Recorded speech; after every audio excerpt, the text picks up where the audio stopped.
Hola, soy Francisco Bermúdez y en esta mini clase de urgencia vamos a ver la obstrucción de la vía aérea.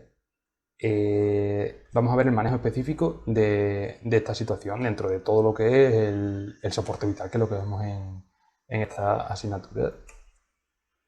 ¿Cuáles son las causas de una obstrucción de vía aérea? Pues pueden ser muy variadas, como os podéis imaginar. Importante, pues sobre todo en adultos, los accidentes en los que se colapsa la vía aérea o en los que el paciente acaba ingiriendo accidentalmente material o cuerpos extraños que la obstruyen. Y en niños, muy frecuente las ingestiones accidentales de cuerpos extraños o los atragantamientos.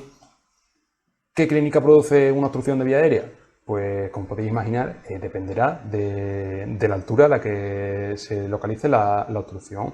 En obstrucciones superiores pues podemos tener epistasis, podremos tener rinorrea, en obstrucciones que afecten a la laringe tendremos estridor inspiratorio y en obstrucciones de vías bajas pues sobre todo tendremos tos y disnea. ¿Y el diagnóstico? Pues sobre todo va a ser clínico.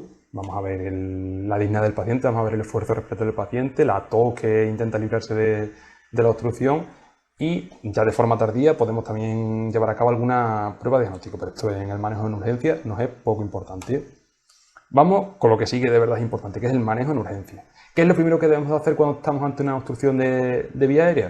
Lo primero es valorar la gravedad tanto de la obstrucción como la gravedad del estado del paciente. ¿Cómo valoramos esta gravedad? Vamos a ver si el paciente está consciente, lo primero, y si el paciente habla, si el paciente está tosiendo y está consiguiendo con esta tos vencer la obstrucción.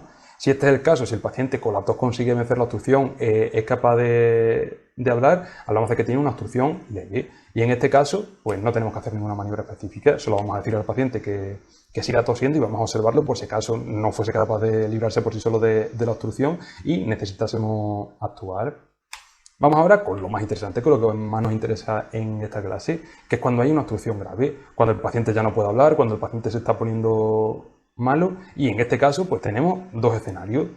Tenemos el escenario en el que el paciente está consciente, que en este caso lo que vamos a hacer va a ser unas maniobras específicas, que son el realizarle 5 golpes interescapulares y posteriormente realizarle la maniobra de Heimlich con 5 compresiones abdominales. Y por el otro lado tenemos el otro escenario, que es cuando el paciente ya se deteriora y está inconsciente. Directamente nos lo encontramos inconsciente con una obstrucción de vía aérea, que en este caso, como el paciente está inconsciente y no puede respirar, estamos ante una parada cardiorrespiratoria y tenemos que iniciar maniobras de soporte vital. Ahora vamos a ver más detalladamente estos dos escenarios.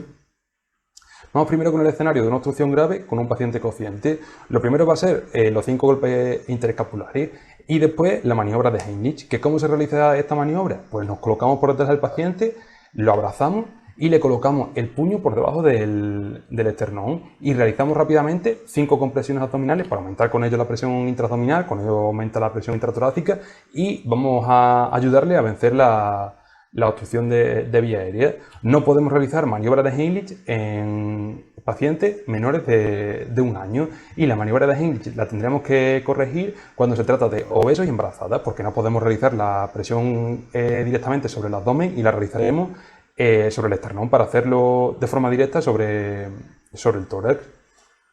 Y cuando el paciente tiene menos de 1 año, lo que realizamos son unas maniobras específicas. Primero pondremos al paciente boca abajo y le daremos golpe suave entre las escápulas con la cabeza por debajo del cuerpo, igual que los adultos, 5 golpes. Y posteriormente, si con esto no resolvemos la obstrucción, le daremos la vuelta, lo pondremos boca arriba, con la cabeza también por debajo del cuerpo y le haremos unas compresiones suaves con los dedos en el esternón. Cuidado con los niños, que son muy delicados y cualquier presión fuerte puede hacerles bastante daño. Y ahora vamos con la situación de la obstrucción grave, cuando lo que hacemos son maniobras de soporte vital. ¿Cómo debemos de comportarnos específicamente cuando estamos ante una obstrucción de vía aérea en un paciente inconsciente? Pues lo primero es inspeccionar en busca de cuerpos extraños, si hay algo que podemos hacer, si hay algo que podemos retirar de las vías aéreas directamente, o si por ejemplo el paciente es la lengua lo que le está obstruyendo la vía aérea.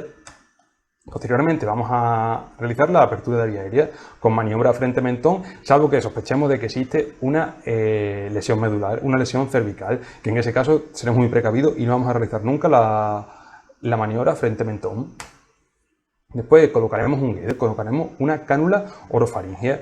Si con esto manejamos la vía aérea, pues ya pasaremos a un soporte vital avanzado, pero ya tendremos bien controlado al paciente. Y si no, pues en el soporte vital avanzado, aparte de ponerle una vía venosa y aparte de monitorizarlo, lo que tendremos que hacer es utilizar una bolsa mascarilla si no tenemos experiencia con la intubación, y si tenemos experiencia con la intubación, pues realizaremos una intubación orotraqueal. Y si con esto no fuese suficiente, y sobre todo en casos en los que el paciente tiene una obstrucción de vía aérea superior, porque si tiene una obstrucción de vía aérea inferior va a ser completamente inútil, tendremos que pasar a la punción cricotiroidea para directamente poner una cánula en la vía aérea y tenerla controlada desde fuera sin ningún tipo de impedimento, si la obstrucción está en vía aérea superior.